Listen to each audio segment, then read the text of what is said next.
আসসালামু আলাইকুম। ল্যাঙ্গুয়েজ অনের পক্ষ থেকে শবনম আসলাম জাপান যাত্রা নামের এই বিষয়টা নিয়ে। এই মৌসুমে বহু স্টুডেন্ট জাপান যাচ্ছ। জাপানে স্টুডেন্ট ভিসায় বহু ছেলেমেয়ে তোমরা প্রস্তুতি নিচ্ছ জব ভিসায় যাওয়ার জন্য। বহু ছেলেমেয়ে জব ভিসায় রওনা দিয়ে দিচ্ছ। তো তোমাদের সবার জন্য এই ভিডিওটা নিয়ে আসা। আমি শবনম তোমাদের তুমি করে বলছি, যেহেতু তোমরা আমার থেকে অনেক ছোট হবে। জাপান যাওয়ার ক্ষেত্রে বিশেষ কিছু জিনিস যদি তোমরা খেয়াল করতে পারো, তাহলে সেখানে তোমরা খুবই আরামে থাকতে পারবে, নির্বিঘ্নে থাকতে পারবে। আসো আমরা নিয়মগুলো একটু একটু করে দেখতে থাকি, কি করলে জাপানিজরা খুশি হবে তোমার উপরে। প্রথমত হচ্ছে, তোমাকে অত্যন্ত বিনয়ী হতে হবে। বিনয়ী জাতি জাপানিজরা, পরিশ্রমী হতে হবে। তারা কাজ ছাড়া কিচ্ছু বোঝে না, আর সময় মেনে চলতে হবে। জাপানিরা এই বিষয়ে খুবই সিরিয়াস। জিকানো মামুরো দেশ নামের একটা ফ্রেজই আছে, অথবা একটা বাক্য আছে, যেখানে সময় মেনে চলার উপরে গুরুত্ব দেওয়ার জন্য তারা এই শব্দটাকে তৈরি করেছে। অর্থাৎ আর যাই ঘটে যাক না কেন, সময়ের সাথে তারা কোনো রকমের কোনো কম্প্রোমাইজ করবে না। কাজে তোমাকে সময় সম্পর্কে খুবই সতর্ক থাকতে হবে।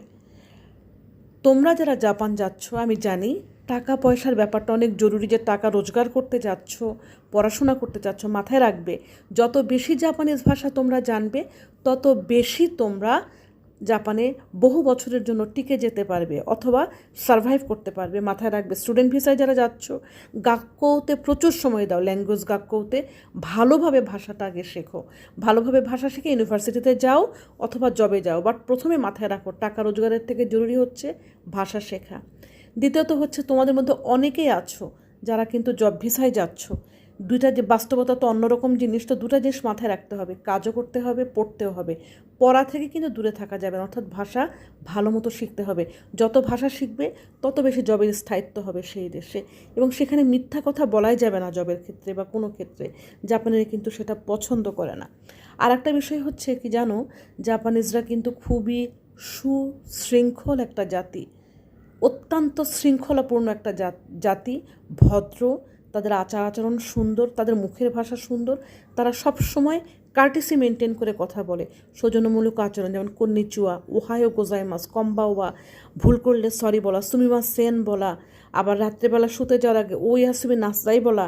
খেতে বসার আগে ওরা যেসব কিছু বলে সেটাও একটু খেয়াল করাই, যেমন ধরো তারা খাওয়ার আগেই তাদেরকে মাস বলে।